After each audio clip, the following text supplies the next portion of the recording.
This is an exciting time because we are witnessing a tipping point. The world's businesses have only scratched the surface of blockchain technology. Bitcoin's Satoshi vision is creating a paradigm shift for financial systems, app development, and major enterprises. With Bitcoin SV, the world has a blockchain that is stable, scalable, and secure with safe instant transactions. We're entering an era where everyone can earn and use Bitcoin. Bitcoin SV, the world's new money and global enterprise blockchain. Bitcoin SV, powering the metanet to transform the internet as we know it. Join us as Bitcoin SV pushes over the tipping point for blockchain technology and ushers in a historical paradigm shift. Big blocks, opening up new business models. Witness the limitless power of Bitcoin SV scaling. Welcome to CoinGeek Seoul. Ladies and gentlemen, on the stage with you today, he likes big blocks, Jimmy Nguyen!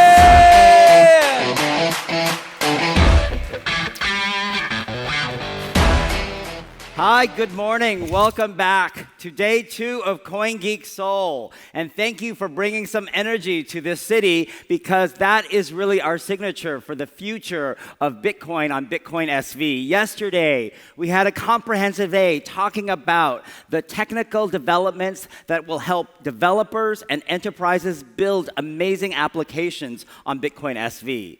But we want to build more than just technology. We need to build new business and new business models. And that's what we're going to focus on today in day 2 of CoinGeek Seoul. Because having technology is great, but business is important as well. As we discussed yesterday, humans have always had a need to actually experience more in business. And I need a different remote, please. Okay, thank you. It's very sticky, Alento.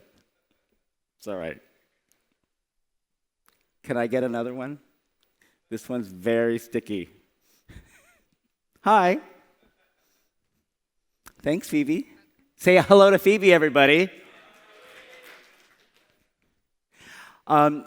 Yes, so humans have always, as we know, had this need to create new business and business models. And we've seen it with the rise of new centers of business, such as towers, such as this. We've seen it, and this one's sticky too, Alento. Phoebe? We'll just start over, right? How are you doing? Did you have a good night last night? We'll talk some more. So we've had escalating marketplaces. We've talked about the rise of technology that allows us to actually create more than just applications and usage, but new business models that redefine everything about how we engage with other consumers, how we engage with businesses. So I want to spend today taking a few moments to talk about how the Bitcoin SV blockchain and its enterprise ledger will allow all of you to do more with what you see behind you. Things like payments, things like engaging with how we interact with each other on mobile devices, and creating new world marketplaces. It's time to build, and that means building more than just the technology. It's time to build new business models. And Alento, I really need another remote. Thank you. We're having some remote issues today, but that's okay. So I want to spend this moment talking about building new business models, and business models for everyone: miners, developers, enterprises, merchants, and all of the consumers out there who will actually become participants in generating revenue in a Bitcoin SV world. Because Bitcoin SV is the only blockchain that is going to enable revenue for everyone. So let's start with miners. We talked about miners yesterday, but there's some in the room. I think there's some more that have joined us in the room. And I want to reinforce why this is so critical. BSV is the only blockchain that will sustain miner profitability in the future. We reviewed a bit of this yesterday, but it's critical to remind everyone here in the audience as well as those watching out on live stream. It's because of BSV's bigger block capacity. No longer 1 megabyte like on BTC or even 32 megabytes like on BCH, but currently a default hard cap of 2,000 megabytes, creating the throughput capacity to power much more. And that is also giving for miners something very important, business choices. And one of those business choices is about what block cap to set their capacity at. Mining pools can make the choice to set lower than the default hard cap. So currently, most of the mining pools on BSV are setting not at the full 2,000 megabytes, but at 256 megabytes, still very large, but providing a period of time for the network to actually adjust to these larger block sizes. This is part of Satoshi's design and part of the vision for what Bitcoin is supposed to be. We've already seen world record blocks mined that hit that full capacity of 256 megabytes on July 28th of this year. And as I mentioned yesterday, we've gotten to the point where very large blocks have become a regular occurrence on BSV. This is, again, that same chart listing in a descending order the 10 largest blocks so far we've seen on Bitcoin SV, starting from 256 megabyte blocks to 248, 248, 217, and on down. This is a regular occurrence, and that's important to know because in the future, when we get to February 2020 with the Genesis upgrade, we're going to have no limit. It's going to be completely miner configurable. It's all right. I'm just going to keep talking. Alento, can I throw this away? Yeah, it's all right. I don't need it. So we're going to be completely miner configurable. And so what that means is that miners will have the power to decide. That's important because it creates new economic models for the mining pool operators and the miners themselves. They will decide things such as not just block capacity, they'll decide things such as what types of fees they'll charge for different types of data. And then you will create more marketplaces, and this one doesn't work either, but thank you very much. It's all right. We are a technology conference. It's all right. I'm just going to give up on those. So the block rewards are something we need to review today. So as I mentioned yesterday, when a miner wins the block, you get two different types of revenue. First is the fixed subsidy, which has been set into the protocol to be cut in half approximately every 4 years. In addition, you get the transaction fees, all of the individual fees that are from all of the transactions that fit into a block. This is a critical part of Bitcoin's economic design because approximately every 4 years, the fixed subsidy amount gets cut in half. It started at 50 Bitcoin, and then in 2012 it went to 25 Bitcoin, and then it went to 12.5 Bitcoin where it currently stands. But in May of next year, it gets cut to 6.25 Bitcoin, and then in 2024 down to 3.125. Why is this important to know? For all the miners watching or in the room, your revenue depends on, in the future, an increase in transaction fees to make up for the fact that the block reward fixed subsidy is going to get cut in half. You cannot depend just on the price of the coin going up continuously to make up for the lost value of the block reward. Therefore, how do we get more transaction fees? We get more transaction fees by having the block become bigger. And that's critical because block reward fixed subsidy amount goes down. To keep profitable, you have to have transaction fee volume go up. And that means you need bigger blocks. We never want the transaction fees on the Bitcoin network to be very high. They need to be very low so that people and enterprises use the network. Therefore, to get transaction fees to make up for the lost block reward value, you need really big blocks to fit lots of small amounts of individual transactions. Can I get the next slide, please? Thank you. And so this is a diagram that helps illustrate that, which is the fixed subsidy amount in yellow. Started off larger, the biggest part of a miner's revenue. And the green part, the transaction fees in the very beginning of Bitcoin, were tiny, almost inconsequential. And over time, Satoshi's design is intended to have that green portion, transaction fees, get bigger and bigger to make up for the yellow portion, which is getting smaller and smaller over time. And therefore, we would get to a future where the green transaction fee portion is the largest amount, and one day, when there are no more new coins to enter circulation, they make up the only portion of revenue that miners get. Next slide, please.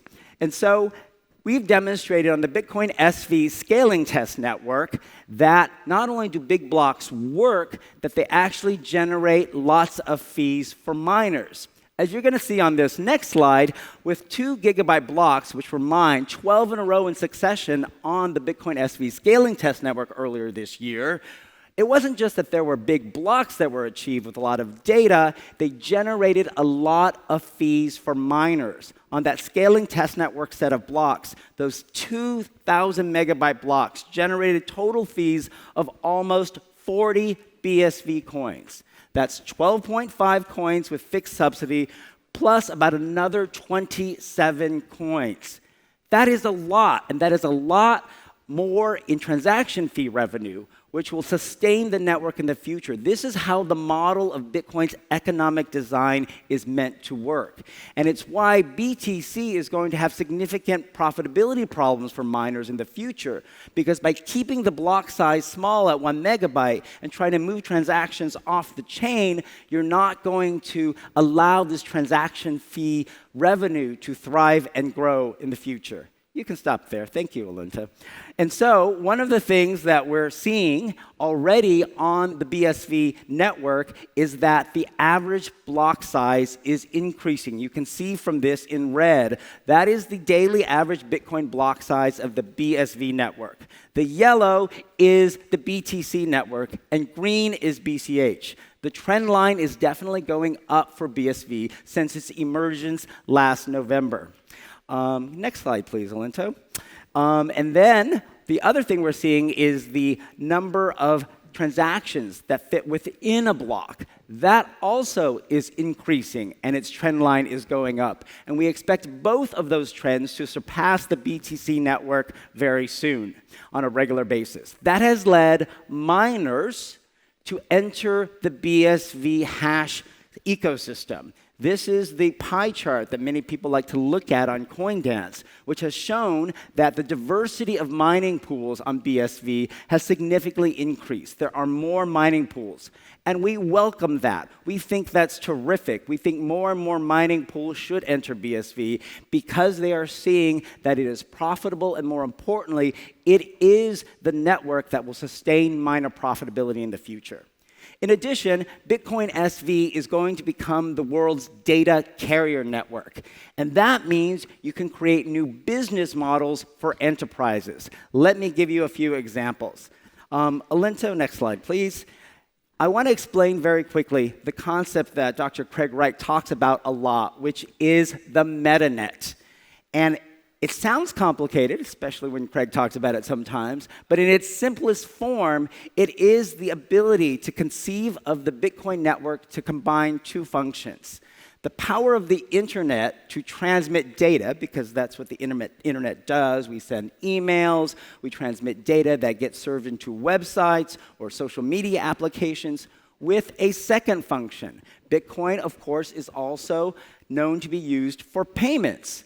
But because the Bitcoin blockchain is also a data ledger, you can combine both of those functions in one native transaction. The function of the internet to transmit data with the function of Bitcoin for payments, as you're going to see on this next slide. And as I mentioned yesterday, David Jerry Chan likes to talk about this simple concept. What does Bitcoin mean? Bit is data, and coin is money. And when you combine them together, you get Bitcoin, the representation of data having also monetary value.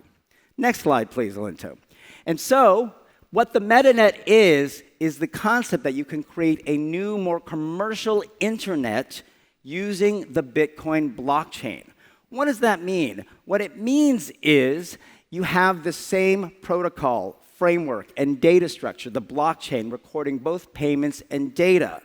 Today's internet is based very much on the notion that we access information supposedly for free. For example, you run a Google internet search or use another web browser search. It's free, but then in exchange, you get sponsored ads, or you have to have your data collected, and therefore it comes not entirely free, it comes at a bit of a price to you as the consumer. Craig and nChain's concept for the MetaNet is that we change the whole internet paradigm so that all of our interactions are somehow commercialized. So for example, what if you actually had to pay a small amount in BSV to do an internet search? Well, most people would think, why do I have to pay for an internet search? It's free. But if you're paying a small amount in micropayments using BSV for internet search, you can get better results. The search can actually reward higher quality. Same thing with social media. What if you actually had to pay to post on Facebook or on Instagram or on Twitter, but in exchange you didn't have to deal with anonymous accounts or bots, and you got higher quality content because then people paid you back if they liked your post or if they replied to your post. So the idea is to create an internet that uses micropayment capabilities, which are possible on BSV, to commercialize all of our interactions and improve the quality of our online experiences. How does this happen? Well, there's a MetaNet paradigm and a protocol that has been released by nChain, and people are exploring, and it'll be continued to be developed. And what it does, if you'll move on the slide, please, Alinto, is that it allows the blockchain, the Bitcoin blockchain, to act as a universal server. So it's a data ledger. And today, websites usually get their data from web hosting servers. Well, what if, instead of having a typical web hosting server, the data was on the blockchain, distributed globally around the world, and the website operator actually just got the data from the blockchain? You wouldn't need typical website servers anymore. So therefore, you could have data, websites, and content hosted on chain. Everybody could contribute to content. But there could be situations where people specialize. Next, please. Keep going. Thank you. You can run through all these animations. And so you can create a system where there's data storage, a search engine, applications, identity management, all powered by the Bitcoin blockchain. Let me give you an example that was actually led by, inadvertently, the Chief Technology Officer of nChain, Steve Shatters. So after he increased the opportune data size limit earlier this year, he decided to test it. He took the full text of the book Alice in Wonderland and inserted it into a single Bitcoin transaction, which you can see here. Because you can see that then Unwriter, the mysterious yet very prolific developer, saw that and said, oh my goodness, I could take the data from that Bitcoin transaction, which lives on the blockchain, and then create a website without a normal server. So we put in a very simple website. You can see it at this URL here, and put up a picture representing Alice in Wonderland, and you can see the entire text of the book, just a portion of it is there, was displayed and served on this website without a typical server. It drew the data from a single Bitcoin transaction that lives on the blockchain forever. So why is it that BSV enables this capability? It enables it because of the micropayments capability, because of the very big block size. Because of the massive block size of BSV, it's very, very inexpensive, very cheap to conduct transactions. BTC has a wide unpredictability of transaction fees, from $40 at its peak in 2018 in January, $4 earlier this year, roughly $1.40 in May when I checked. Now it's about 30 or 40 cents, I think. But that's just too expensive to conduct this type of activity. Instead, on BSV, you're talking less than 1/10 of 1 US cent currently to send a transaction. So how does this empower new business models? As you're going to see on this next slide, it creates a circular system that's available for people to not just buy BSV and hold in the hopes of getting wealthy, but to earn and use Bitcoin SV. And that allows all of the developers out in the world, as well as enterprises, to be able to create all kinds of new business models.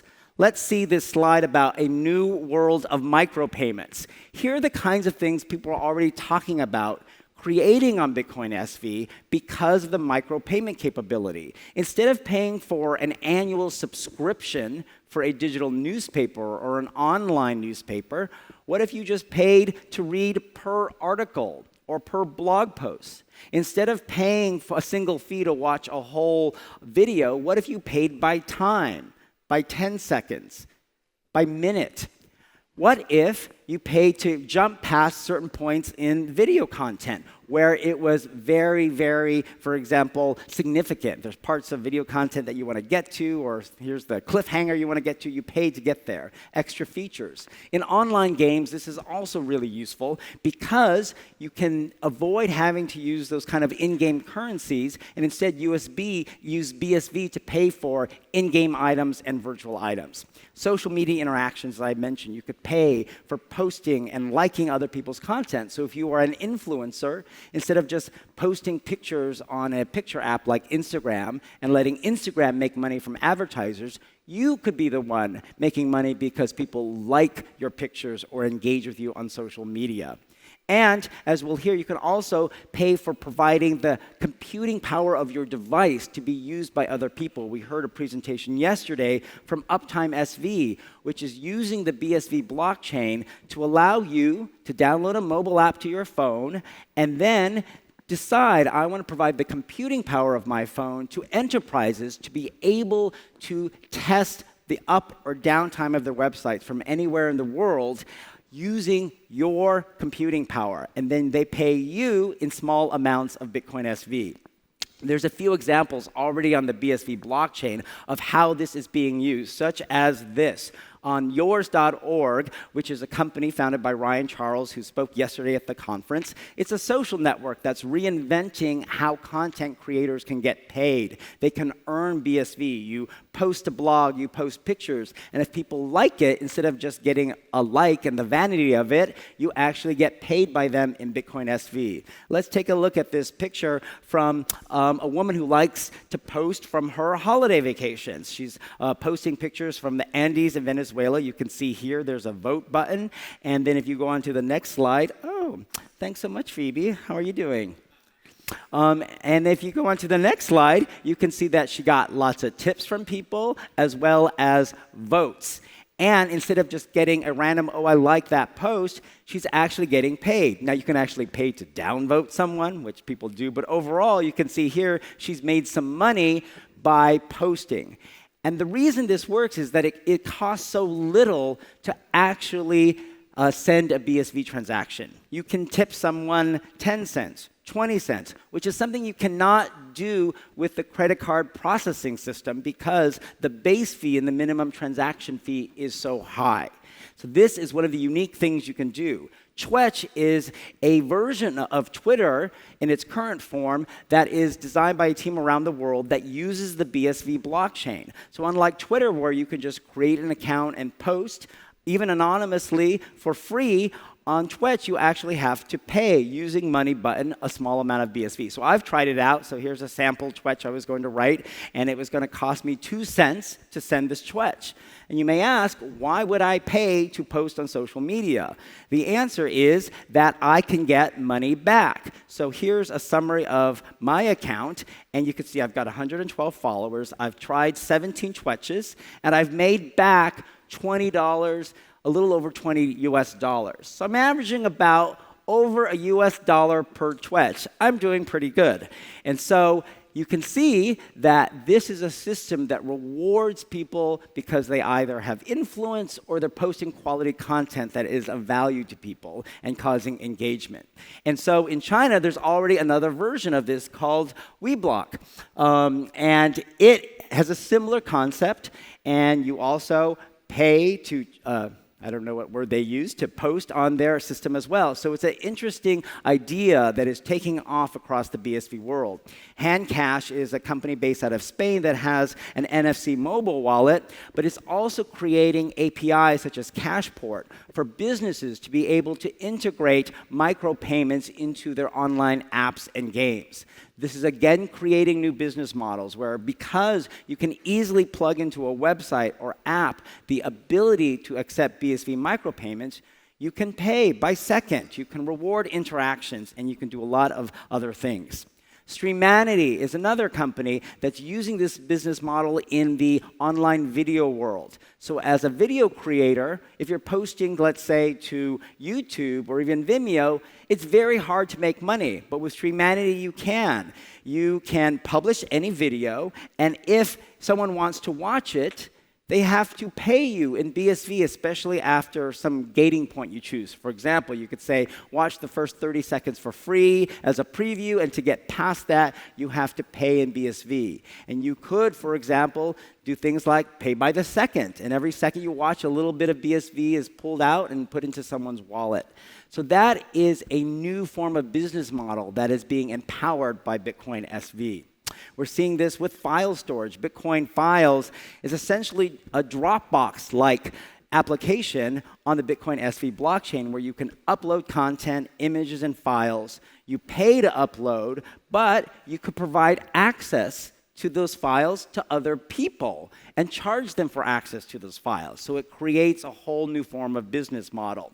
And what's interesting, I noticed when I looked at their website recently, is that in addition to just charging for access, they're now allowing users to tokenize and turn any file or data of yours that you upload into an asset. So that then it becomes a tokenized asset on their network and on the BSV blockchain.